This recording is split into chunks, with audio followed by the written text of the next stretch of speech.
नमस्ते सबैलाई म रत्न यो आजको भिडियो चाहिँ अलिक फरक रहेको छ।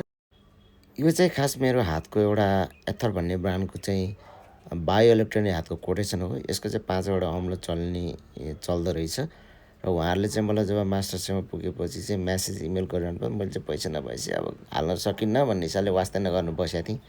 पछि चाहिँ मलाई रिप्लाई गर्न मन लाग्यो, म चाहिँ यस्तो यस्तो मान्छे हो, तपाईँले कुन हिसाबले हेर्नु भएको छ, मसँग पैसा त छैन भनेपछि ठिक छ हामी के गर्न सक्छौँ, हामी एकचोटि मिटिङ गरेर तपाईँलाई रिप्लाई गर्नेछु भनेपछि यो लगभग 50 लाख नेपाली पर्ने हात चाहिँ 25-26 लाखमा 50% डिस्काउन्टमा दिने भन्ने चाहिँ उहाँहरूको पुरा भएपछि मिटिङ सफल भएपछि मलाई चाहिँ उहाँहरूले कोटेसन पठाउनु भएको।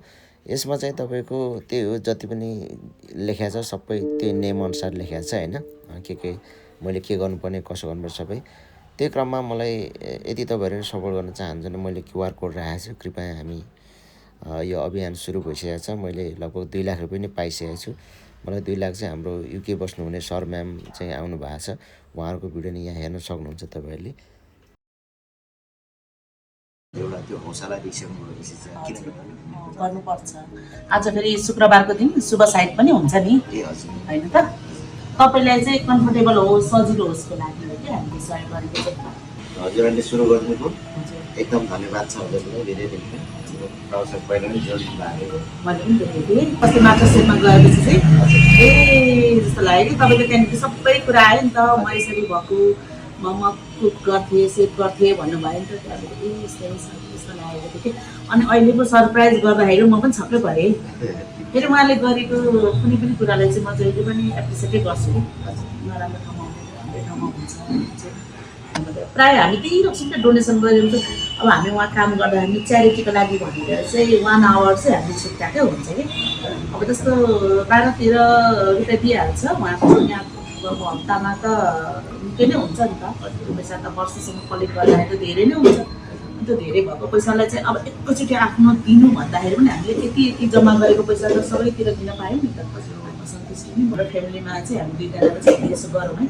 हामीले एकैचोटि पैसा त निकाल्न सक्दैनौँ, हाम्रो पनि फ्यामिली छ, हामीले पनि हेर्नुपर्छ होइन। बरु 1-1 घन्टाको चाहिँ हामीले ओभर टाइम गरेर त्यो पैसालाई कलेक्ट गरेर कहाँ चाहिँ हामीलाई मन खान्छ त, मनले छुन्छ त्यो ठाउँमा चाहिँ हामी सहयोग गरौँ न त भन्ने हिसाबले चाहिँ त्यसो गरेको होस्। राम्रोसँग होइन सक्सेस हुनुहोस्, आँटेको कामहरू पुरा भएर जाउँ, सबैले सहयोग गरिदिनुहोस् भन्न चाहन्छु म चाहिँ। होइन धेरै गर्नु परेको छैन, अब कति सक्नुहुन्छ होइन। तपाईँको फ्यानहरू हुनुहुन्छ होला होइन, साथी सहयोग सबैले गरेको राम्रो हो। गरिदिनु भयो भने तपाईँलाई खासमा यो हात चाहिँ मेरो लगभग सुरुमा म एक्सिडेन्ट भएकोदेखि नै 2-3टा हात हेर्थेँ कि, एउटा अनि त्यसपछि त्यो चाहिँ अब धेरै महँगो हो अनि यो चाहिँ अब सस्तो हो। त्यो कुन चाहिँ हाल्ने त भन्ने लगभग अस्तिको पाला जाँदै मैले हेरेको थिएँ। त्यतिखेर त धेरै महँगो भनेको थिएँ।